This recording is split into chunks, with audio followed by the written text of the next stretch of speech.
Mind is only there to function with others. If you were on a desert island all by yourself and you had food and water and shelter and everything you needed, would you need a name?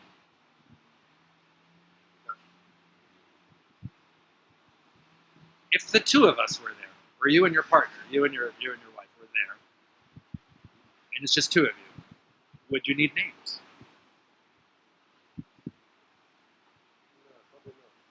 No, because I'd only be talking to you. I'm not talking to you. I'm talking to the coconut tree. Like, well, who am I talking to? It's like, obviously, I mean you. Would you like to go for a swim? You talking to me? It's like, who else? If there was three of us, then you need a name.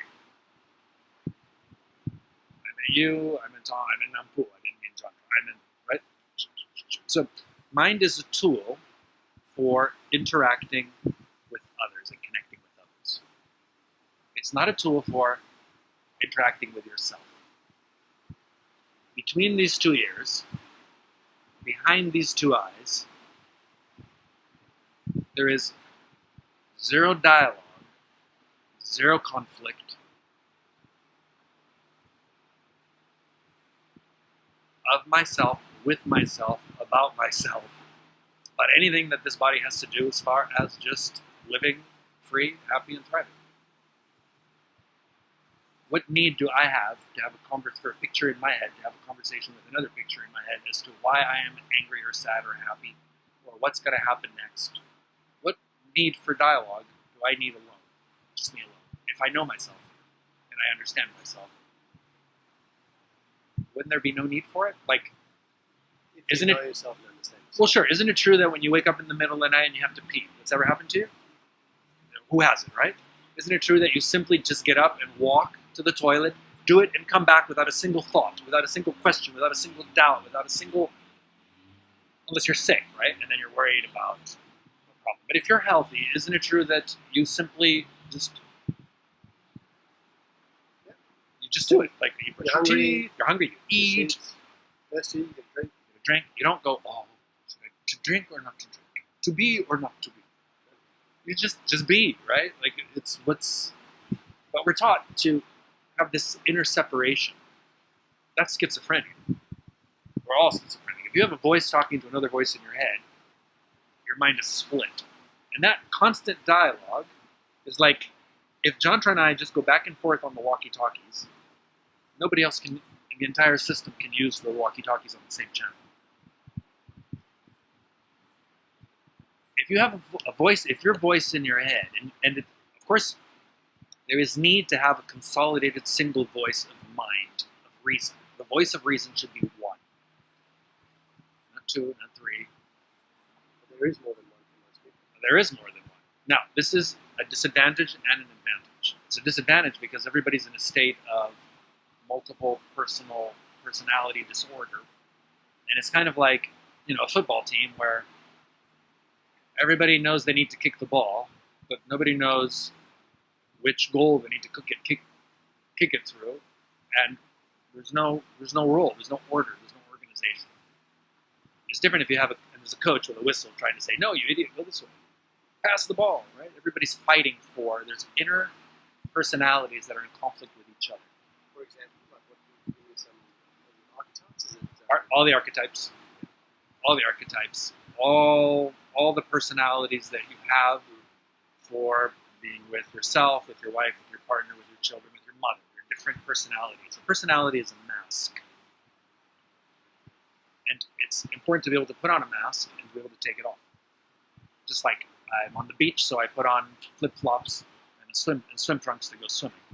But if I want to go to the bank, I put on different clothes. If I want to go out to a nice dinner with Jantra, then I wear different clothes. Right? Or a mask. Who are you when the mask is off? Who are you when there's no personality? That's a very important question. There's a sense of self. The body has a natural sense of self, which needs to be known as the body's sense of self. And that's the intuition. That's the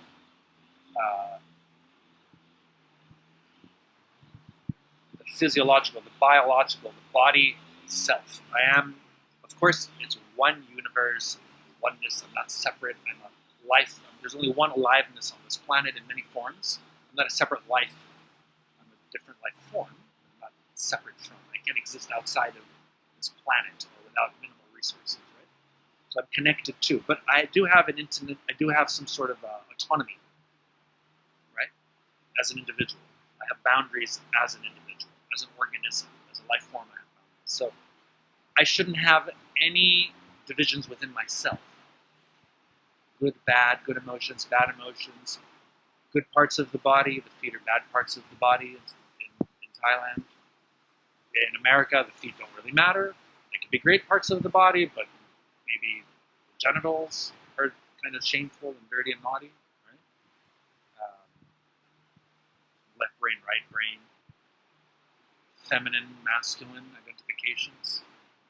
Gender identifications. They're all separations.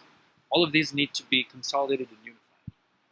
You get the body nice and healthy and relaxed. You clear out all the emotional baggage which doesn't belong to you. And then you start looking at all the voices, all the different identifications, and you map them out.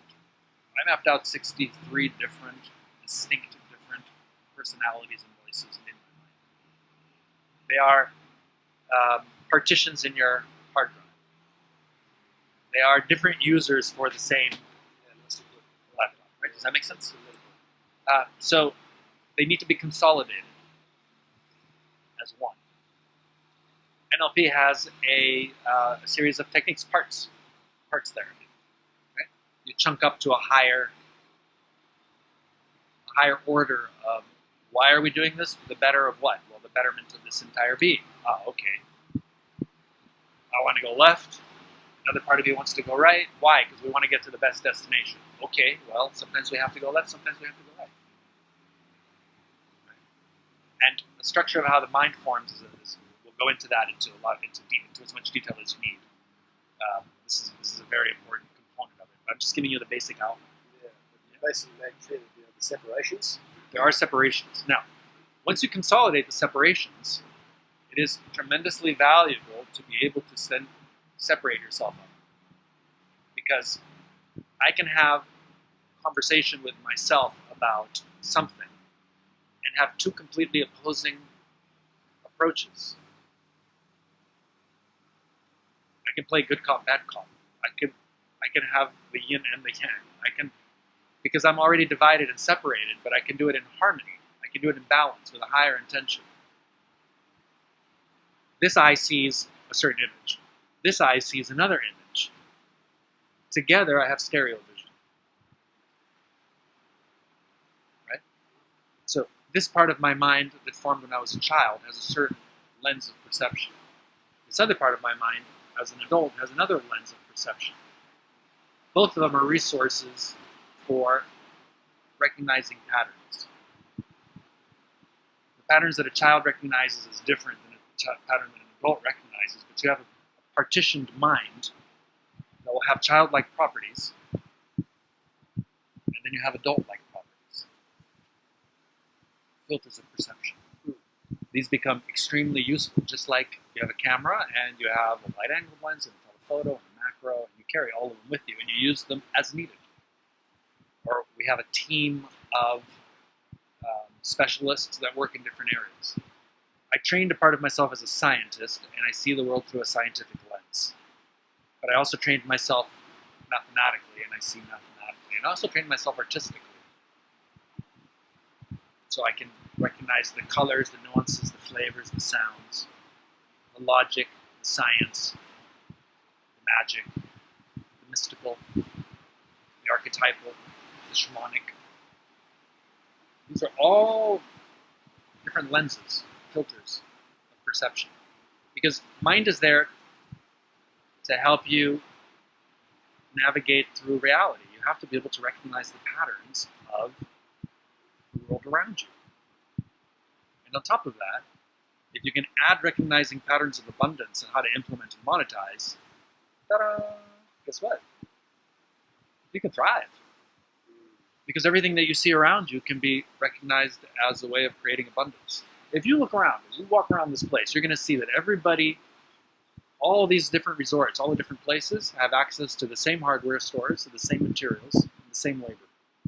It's the same ocean, it's the same storms, it's the same everything. These bungalows were making $10 a day. We showed up, fixed them, and they were filthy and dirty, and they were attracting people that were paying $10 a day. We cleaned them up, fixed them up, and started at $100 a day. Everybody on the beach was furious with us. How dare you charge so much money? It's none of your business. You won't get any customers. Don't worry about it. It's not your problem. We're $1,000 a day now. Right? Same materials, same access to the same thing, but our recognition patterns are there. The place was for sale for 2 years on the market. Anybody could have picked it up for the same $5,000 that we did. So we learned how to recognize patterns of abundance. So an excellent resource for so there's two things to understand. First is that, and I learned this through my hypnotherapy course that I did at HMI in Southern California. I studied up to master practitioner level hypnotherapy and NLP. And what I discovered is that there's an understanding that everybody has a mental, what they would call a mental bank script, which is you have a script for the poorest you will be and the wealthiest you will be that you imprinted from your upbringing and from your childhood and from your life experiences. And people will navigate up and down through that script. And you can map out the most amount of money you've made before you sabotage yourself and the least amount of money that you have before you pull yourself up. So I was aware of this, and I used their hypnotic approaches, and then I modified them to work for me. I created a new recipe on how to identify what your script is. That's pretty standard cut and paste everything. And then I developed a process for upgrading that script and implementing it so it will actually function. So you can determine the script you have in your mind. And you can add layers of code to it. Because currency is a thought. Fiat currency is a thought form. It's a pure thought form. It's like algebra, differential calculus. It doesn't exist existentially. It exists as a thought. Right? Does that make sense? So, additionally, Robert Kiyosaki in his book Rich Dad Poor Dad very nicely maps out how we can have rich thoughts and poor thoughts. And that our poor thoughts keep us poor, and our rich thoughts can make us rich. So why not put some awareness into what kind of thoughts you're having, and see what thoughts that you have that keep you poor. And then why not use some hypnotherapy and some NLP, self-hypnosis and self-NLP, to deprogram yourself from these negative thoughts, negative as in they make you go down, right? And reprogram in wealth-creating thoughts, because you can, because mind is content. So why not choose the content that you want to have, right?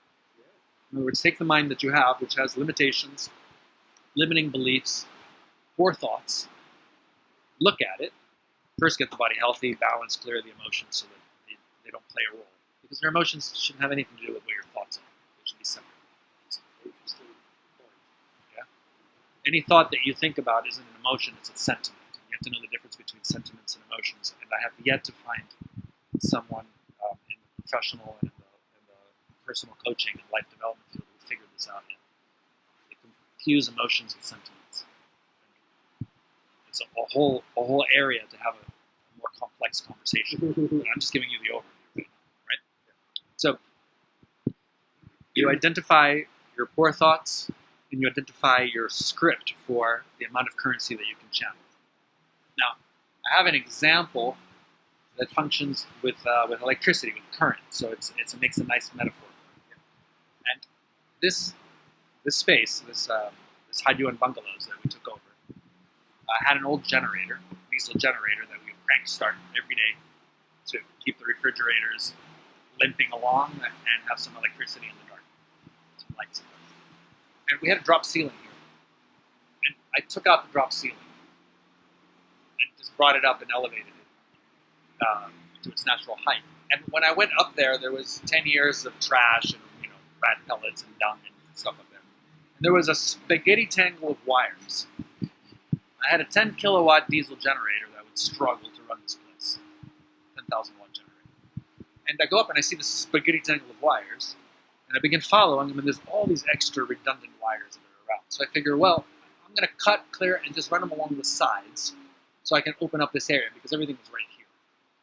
So I start cutting and clearing them and rewiring them, and I line them up, but I notice that the wires are very thin, very old, blackened. Some of them are burned to the core. There's going to be an electric short. We're going to have a fire. So I call a Western electrician to come. And there's talk of a road being built and power coming, mainland power coming, grid power. So I thought, I need to rewire this place because it's going to burn down. Why not invest in rewiring it so that it's at a standard so it can just plug and play when the electricity should it ever come? So it was a big investment for this part of the world to pay someone, a Westerner, to come do it at Western standard and to use the right gauge wires, which are much more expensive than the cheap wires you buy at mom and pop hardware store. We rewired the entire place. It cost a lot. We started the generator. We had 70 to 80% load reduction because of the resistance of the wires. And the age and the fact that they were blackening and burning out because they were too thin and too much power was going through and too much resistance and there was all the lengths. So we redid everything. And we went from needing 10 kilowatts to struggle along to 2 to 3 kilowatts. Cleared the wires. Clearing the wires allowed us to upgrade to solar power because a 2 to 3 kilowatt solar powered system isn't that expensive compared to a 10 kilowatt system. We have the same wires in today now. But today we're harvesting 50 to 60 kilowatt hours of power a day. 50 to 60 effortlessly, passively through our solar powered system is coming into the system right now. 10 kilowatts per hour. No generator. No burned wires. No electrical shorts. Think of, imagine, visualize the network of thoughts around money that you have. And are they the highest quality, greatest caliber wiring for the highest currency to go through? Or are they just a mishmash of ideas and values and grandma did this and grandpa did that and this is what I was taught in school and this is what I learned in business and these are my limiting beliefs and I've never made more money than this and I've never gone lower than here. You see how that would create a neural network, a mental, psychological, psycho-emotional network around money. Yeah. Because money used to be money.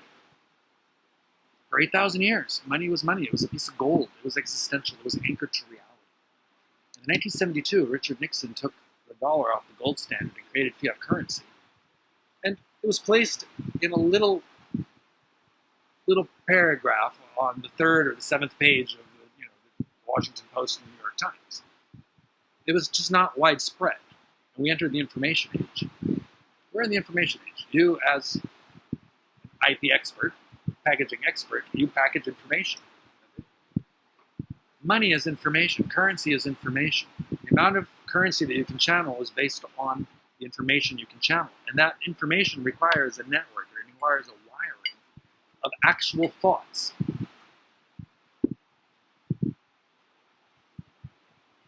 Knowing this, you can now choose what grade wire, how you want to wire yourself for how much. How much would you like to channel is a choice based on understanding how you're limiting and restricting yourself. Love it. And that works really, really well. So I developed a system approach, a self-hypnotic way of changing the content of your mind to upgrade the wires, because you pull out one wire and you put in a new wire, and then you pull out an old burned out wire and you put in a new one. You pull out an old belief and you put in a limiting belief and you put in a power and belief in, right? So I did this for myself, but I had done this for myself already, but I needed to challenge. So my intuition said, here's how we're going to challenge it. We're going to go to zero with the money that we have.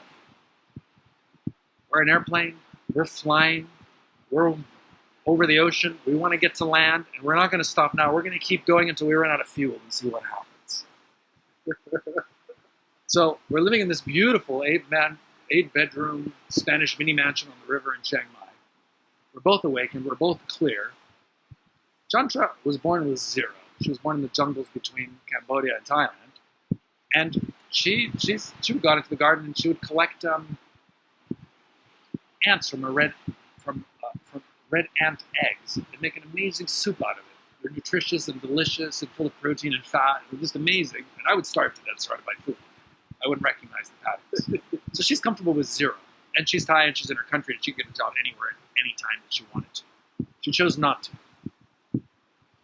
I chose not to get a job. I had job offers. I chose not to take it. And I watched myself, and the numbers were $50,000 in a bank account. When I take it back from the credit cards, put it in a bank account. I saved it. And now I started whittling it down. I went from 50 to 45 to 40 to 35 to 30 to 28, 27, 26. And I would hit certain numbers. And at certain numbers, I would wake up in panic, in sweats, in terror in the middle of the night. But you've got $30,000. That's $1 million in Thailand. I'm not in any danger, but I would wake up in terror. I'm in a beautiful, memory foam mattress, in a beautiful house full of food with gardens next to my soulmate. Terror because I've never been so low.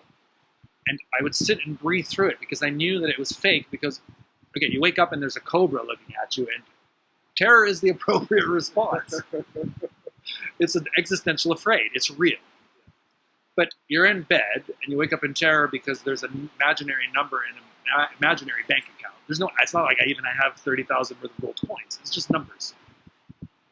And my mind is screaming at me, get a job, leave the country, go, quick, it's too low, we're going to crash and burn, we're going to die. I'm like, everything's fine. She's just so soft and smells so good, just lying in bed next to me. I'm just relaxed and cuddle up. And I watched myself, and we went further down and low and low and low and low. And we got to a point where we never knew when we would have money or not. For almost a year, we didn't know when money would come in or not. Because some people would pay me back money that they owed me, and I'd have just enough money. And we kept bouncing around just above zero, at the lowest part of our script. Just enough for food, just enough to pay electricity, just enough. And then finally, everything ended, and it was done. We're down to our last $2. Worth a few coins, a few baht. We have 2 eggs in the pantry. 1 packet of noodles. We've already begged the electric company not to shut our power out or our aquariums would die. We haven't paid rent in 8 months. And we decide to clean the house, make it beautiful, run a bubble bath, take whatever we have of money, and burn it. Just burn it. Because how are you going to suffer? We didn't have enough money to put gas. If we put gas in the motorbike that we were leasing, we hadn't paid for in 6 months. When we got to the store, we didn't have money for food. So, what to do? It'd been rainy and stormy for 3 days, and there was a feral cat that was crying at our door. And we were friendly with it, and we'd gone and made friends with this cat. We go look at it, and she'd given a litter of kittens 2 weeks before, and she was starving because for 3 days it rained so hard she hadn't been able to hunt. And she's crying, and she's so thin, her bones are sticking out. And Jantra says, let's give her an egg. We only need one. She needs it more than we do. So we gave the mama cat 1 egg. And Jantra and I scrambled the other egg and ate it with a pack of noodles. And that was the last of our food. We burned the money. All of my fears and insecurities about money and about scarcity disappeared with the smoke. Wow. What was left of my mind that was trying and screaming to come out Because one thing is to drop and renounce riches, be a poor man, and say, I renounce millions, I'm going to be a monk, and here I renounce all my worldly goods. You don't have anything worth renouncing, but you renounce it. Then you sit and you beg, and people bring you food. And you attain to a bubble of quiet and peace. And there's nothing wrong with that. I'm not saying it's a bad thing. I'm just saying it's not the same as choosing to actively participate in the world. Yeah? So, the last vestiges of my mind died, and all fear and insecurity disappeared.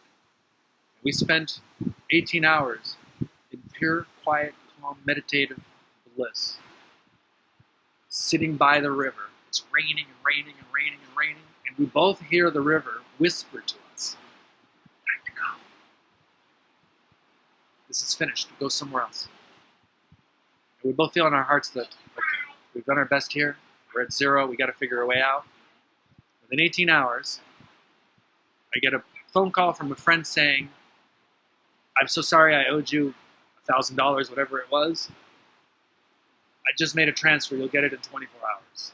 And a chunk of money came through, $600, $800, something not huge, but definitely of value. And a call from the sister of the landlord. You guys haven't paid rent in 8 months. I want you out of the house in 2 weeks. I remember thinking, now we've got a little money. We can fight. No. Both our intuitions said time to go. So we used the money that we had. I had to do a visa run. I'd overstayed my visa. So I do a visa run, put money in the gas money, pay the electricity, buy some food for 2 weeks, go and then find places where I can sell my camera gear and my computer. And take everything we put into the house and value it, talk to the agent that helped us lease the house, and say, we're going to surrender the house with more than the lease. We keep it fully furnished and full of art as a way of paying off the rent that we owe. Is that acceptable? And the landlord was so happy because it was an empty house and it was very difficult. We put a lot of money into the house. And we left Chiang Mai with $3,000, $100,000. Zero fears, perfect calm. And we chose to come to Koh Phangan. Intuitively, we knew to come to Koh Phangan. So we came to Koh Phangan, we arrived, we got a little hotel, we scouted the place out. We knew we wanted to live in this area, but it's too difficult and complex to live here, and there really aren't any houses. This part was beautiful, but we couldn't. So we scouted the entire island out. We found 2 areas that we could live in. One was a very nice little house in the middle of the island. You don't know you're on an island anymore. Surrounded by nice gardens and a little pond. And we could live there with 100,000 baht, which is not small money in Thailand, $3,000. But we could live there for 12 months eating fried rice. Rent a boat, buy a little bicycle, an old motorbike, and get around, and we could sit there in the middle of nowhere for 12 months. And we found a beautiful little wooden house, 1-bedroom little wooden house on a perfect little beach that just needed some cleaning up. It had some pollution, some trash. And we could live there for 3 months, but eat the best foods, have a beautiful space, be in a place that felt better. So we both were like 3 months of the house. We paid 3 months rent, and we would just wake up and deepen that silence, that peace, that beauty, that intuitive. The house had a little television. It took us a week to find the place and settle in and do all of that. The landlord had said, I want you out by the 15th of the month. This was like day number 2. So 2 weeks. And I could have fought to stay until the 30th or the 31st. She would have agreed. But intuition said no. On the 30th, I turned on the TV just to see what's going on in the world. And the worst flood in 58 years washed the house away. The river that had said to us time to go was like, that's how your tuition works. Chiang Mai, yes. Yeah. Washed it away. We would have lost everything. We would have been with zero money. I would have been arrested for overstaying my visa. If I'd fought to stay, if I'd fought against our right? So now we're in Koh Phangan and we're clear. We got out just in time with just what we needed. And we started playing games like following our intuition, fine-tuning, and doing our yoga and dancing and stretching and just being present and connecting, not getting a job. And it's the last week. We've been there for 3 months. And we have food in the refrigerator for a week. Everything's paid for, and then there's nothing. And somebody approaches us and says, there's something about you. I have something to learn from you. Please teach me. I said, I'd love to, but we're in a situation where I don't have time to teach you. I need to go out and get a job.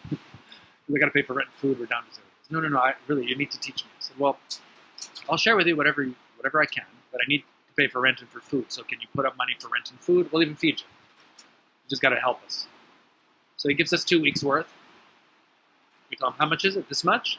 And 2 weeks later he says, okay, another 2 weeks. And then somebody else approaches, and somebody else. 3 months later, we've got 5,000 euros net that we've made from people. From teaching and sharing how to be present, how to be relaxed, how to just know yourself and be calm. Because when you're no longer afraid, you're no longer operating from a mind that is based on fear and survival. Because a child mind is there to survive. If the child does not get what it needs, it dies. You understand that, right? Ooh. A child mind is pure survival mind. But the adult mind is about thriving. I held on to my child mind way past my awakening point because I had attachments and fears in the territory of money. If I stayed away from money, and I joined a monastery somewhere, it would never be challenged. It would never be triggered. If I stayed away from relationships and I stayed alone, that would never be challenged. That territory of mine would never be challenged. I would just be awakened within my own little bubble of just knowing myself as long as somebody feeds me. And I have a cot somewhere, and I can sleep, and I can do some basic chores, peel potatoes, sweep, garden, stuff like that, right? Does that make sense? But in all the territories of aliveness, you need to be fully present and relaxed in each space. Each space has its own roots of mind, because you have thoughts about your body, your emotions, your mind, relationships, sex, money, death, spirituality, right? Aren't they there? Right? You picked it up from our culture. We're very, especially in the West, we're very afraid of death because we don't believe in reincarnation. These people don't care about death because they know they're going to come back. Or they believe they're going to come back. So they know they're not so worried about it. Right? But in the West, we believe we're not coming back, so we have to make something out of it. This life has to count. It has to make sense. Right? So mind is a multi-headed monster. It's a hydra. It has roots that go into every territory, and you have to be able to follow your way in whatever way makes sense to you the most. So now we're here, and we've made it to this level. And now people are paying us to learn how for these conversations. And it's just a simple exchange. What's your time worth? Our time is worth $10 an hour. I'll talk to you for $10 an hour. We met an Irish gentleman who was a coach, life coach type of personal development kind of guy, and he valued his time at 100 euros an hour. We gave him 50 hours of coaching, he handed over 5,000 euros. We looked at the 5,000 euros, and we're like, okay, we can keep doing this here. We scouted the entire island, and we found this location. We could buy the rights to this location for $5,000 and 6 months of release for the land. And the difference between the dollars and the euros was enough to buy food, cleaning supplies, a little paint, a little varnish, a few tools, fix the place up and reopen. So we put it all in because we knew to go all in. Within a year, we netted 50,000 euros. We put 30,000 euros into rewiring and doing the electrical and fixing things up and securing a longer lease and paying for things. We started from zero again. We netted 500,000 euros. Now we're starting to make money. Now I realize that the $2 business license that Chantra has from the local city hall for running a bed and a little bed and breakfast isn't going to work. We're going to have problems with bank accounts. So we go and we check with friends, and we find a legal corporate team, lawyers, that we hire to help us create a bulletproof legal corporate structure that allows us to open corporate bank accounts and channel any amount of money that comes through. Then I realized we're going to make a lot of money, and I've never made that much money in my life. I never made more than $100,000. Suddenly we made 500,000 euros net. So we look for coaches and mentors, and I just check. I have to do a visa run, and I look online, and I wonder if Kiyosaki's is doing anything anywhere.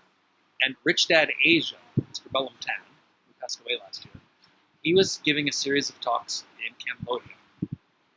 He's been looking for and grooming for the next Rich Dad Asia. So he had a protege in Malaysia, and one in Singapore, and one in Cambodia, and somebody in Thailand. And we went, and we started taking courses on investing, finance, money, business, marketing, branding, forex, stock market, real estate, all the vessels of money and investment, because I had no exposure to it. Chandra had zero exposure to it. And when we met Bellum Tan, he taught us how to play cash flow. Cash flow is a great game. It really helps you reprogram your mind. We use it quite a bit. I remember asking him, I said, Mr. Bellum, if you were to leave this room with nothing, I mean, just the clothes you're wearing and just a few dollars, just spare change so you can, get a room, have a meal, how long would it take you to become a millionaire again, just starting from zero? 3 months. Okay. I know this is a strategy. If he can do it, I can do it. Within 6 months, we made our first million. Now, there was another problem. Was that through just clients or through investing? Through clients, just through clients. But we learned how to trade forex. We learned how to all the investment vehicles, and it's changed our mindset. And we learned to think like investors, because you have to learn how to think like an investor. We followed the quadrants. Employee. Okay, this is how an employee thinks. A specialist. We're specialists. A business. How to run a business remotely so you don't have to be there and it keeps growing. That's what we're mastering here now with this location. An investment. What to do with the extra abundance that you have. So there are a series of resources, including cash flow, including all the Rich Dad books, including a book called The Richest Man in Babylon. It gives you an understanding of how money works, right? So you can look at the difference between the agrarian age, the industrial age, and the information age. And think like an investor in the information age, like a specialist in the information age. When we grow our own food, we actually harvest electricity, so it's like sort of industrial, agrarian, information, creating hybrids, right? I like hybrids. But we had another limiting factor, a very serious limiting factor. Now this was Chandra. You see, Chandra has terrifying limiting beliefs about having money, horrific guilt and shame. She's supposed to give it all to her parents. She's not supposed to be wealthy. She's supposed to be a slave. She's supposed to be poor. So what was the solution? 4-star, 5-star hotels, forcing her to go shopping to spend more money on a pair of shoes than her family spends a month on food for the experience of it. Rewire. Boy, would she kick and fight against the rewiring process. We'd be at the Raffles in Singapore, or Marina Bay Sands, or at the Arma Resort and Museum in Bali. That was our first place we went to. The Yoga Fest. We wanted to see what people were doing in the yoga field and in the spirituality field. We bought VIP tickets and stayed in a luxury suite with a butler and a swimming pool. Chandra wanted to. I would literally have to pin her down because she would try to break things. Her mind would go mad out of fear and guilt and shame of money. Wow. All of my fears were about not having money. All of her fears were about having money because they were beyond the script. So she was doing her mental currency account exercises that I developed, working up, and then implementing. Does that make sense? Yeah. She used to be terrified of going into a bank. She would go into like the Bangkok Bank, draw 1,000 baht. It's scary. When we signed the lease for this place, I had her go and withdraw. It was 180,000 baht for the lease for a year. Very small money, but still not small money for her. I had her withdraw it in cash, count it, and hand it over to the landlord, who, shaking, counts 180,000 baht. It's 180,000 baht bills. People don't see. In this economy, people don't see that. She became more and more comfortable. Reading Kiyosaki's book, playing cash flow, being able to make a couple million in profits in a round of, in a game type of thing, from not knowing how to play the game to being able to get wealthy in one game type of experience. to going to these different locations that were higher quality and more expensive and higher quality and more expensive and wear nicer clothes and have tailor-made clothes just for the feel of it and fighting it out, right? She got to a place where she started to feel confident. So one day she decided to go into the bank just to test herself. She went to the bank and talked to the manager. She said, I have a small business. I own this bungalow. I'm running this thing. This is how I'm doing my business, and I'd like to. And the bank manager she used to be terrified of looked at her, listened to her, and said, oh, you see, yes, this is what you want to do. How many millions would you like to borrow? She walked out. Good. You offered me millions. I was like, you still afraid of bank rules? Nobody can stop me now. We commissioned a solar-powered hybrid electric engine yacht, a sailing catamaran, because I took her on a sailing trip. She loved to sail. I love to sail, and we use it as a VIP exclusive platform. And there's a marine park nearby, and we're going to sail the boat up in a couple of weeks. When we come back from Australia, we're going to sail the boat up, and it was 15 million baht, $500,000 for this yacht. And so by this point, anyway, sorry, at this point, we go back in, we've reprogrammed, we've rewired ourselves. Within a year, we net 5 million euros from our clients. We haven't done any investment in anything outside of like just, this is just from our clients. They just come. They feel us. Because we've matched ourselves. When our first $1 million client said, I want to learn how to be an awakened millionaire, I said, I'd like to learn how to do that too, but I can't do it because I've never had $1 million. So it's very simple. It was euros in this case. You transfer €1 million into my account, and I will figure it out. And if I can't do it, I'll give it back to you. But if I can, it's mine. And you can. So he did, and I did, because you have to do it. Because as soon as money starts coming in, mind starts racing, right? So you're perfectly calm at zero, and somebody gives you $100. Possibilities. What are you going to do with it?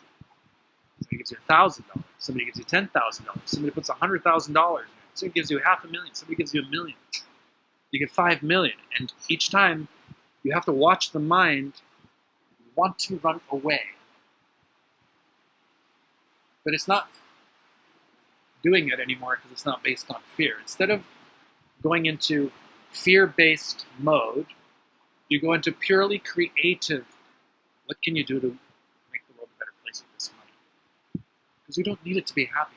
You don't need it to be free. You don't need it to thrive. So you know yourself. You're free. You can thrive with zero. We were sitting in the back of a bus in Laos at the time when everything was going to zero back and forth.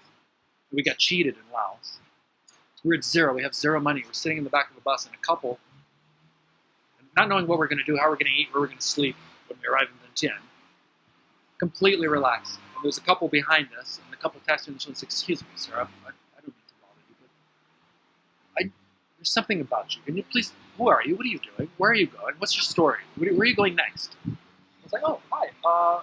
We were in a bus for hours." I was like, "Well, we don't know where we're going next. We've been robbed. We're at zero. We don't know." "You're so calm. How can you be so calm?" I'm like, "Well, I trust. Everything's fine. We'll figure it out." "Will you teach me?" "Sure." So we keep talking. We get to, he says, "I want to know more. I want to buy you dinner. Can I buy you dinner? It's the least I can. Wait, let me pay for your room. If I pay for your room and buy you dinner, we'll keep talking to us." "Are you sure?" He goes, "Yeah, absolutely. Why not? Thank you so much." "I'm leaving today," he said. He's leaving the same day we were leaving. "I have this extra money. I don't need it. Please accept it." It was exactly the money we needed to get back to Bangkok, where Chandra had a gold watch from an ex-fiancée who had died. She kept the watch. We were able to sell that and get the money to get to the next step. Each step of the way, you're on a grand adventure where always there's some resource that comes. Always there's some abundance that comes. We did this for 1.5 years. Just accepting the gifts that existence has to offer by staying completely calm and relaxed, fully present, learning how to recognize the patterns of abundance, and seeing that there's abundance everywhere. When you can live in that state, as an individual, as a couple, completely relaxed and you trust, you don't compromise yourself for money, and every little bit of money that comes in, how can we make the world a better place? How can we help more people awaken? The world needs more people that are just free from their fear-based child mind so that they can activate their adult thriving mind. As a thriving human adult, it's inconceivable for me not to be able to generate resources for dozens, if not hundreds of people.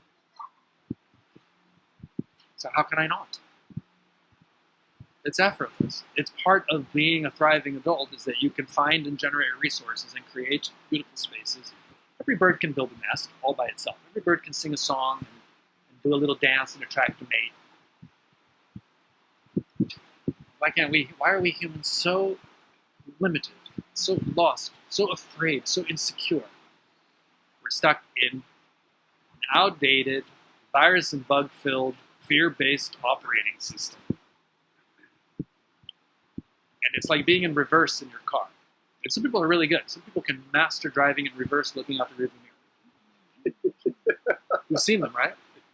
That was me. I mastered going in reverse. If you're using your mind, you're doing things in reverse.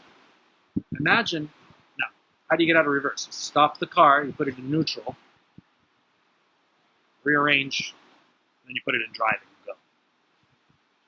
So there is a reverse mode, fear-based mode. There's a fear mind. It's based on fears and desires. That's what motivates it and drives it.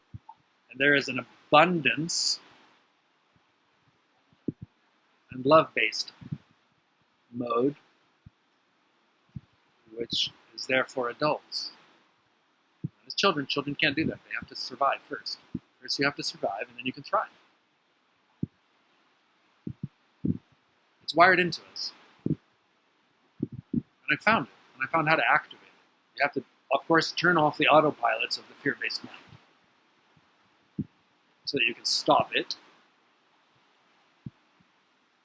And you need to know where you are on your map, and you need a compass that's calibrated, so you need to be able to feel your way through. And your heart, your circulatory system, which is as complex as your nervous system,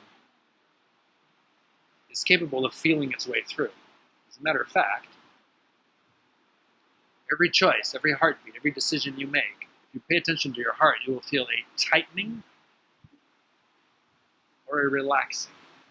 Your entire body will tighten to go into a space of danger and relax into a space of abundance. So just by listening to that alone, you navigate, you choose your experiences. Now sometimes you need to jump off a rock or out of a window because something's happening. So of course there's a tightening. You watch it, you recognize it, you relax into it. Right?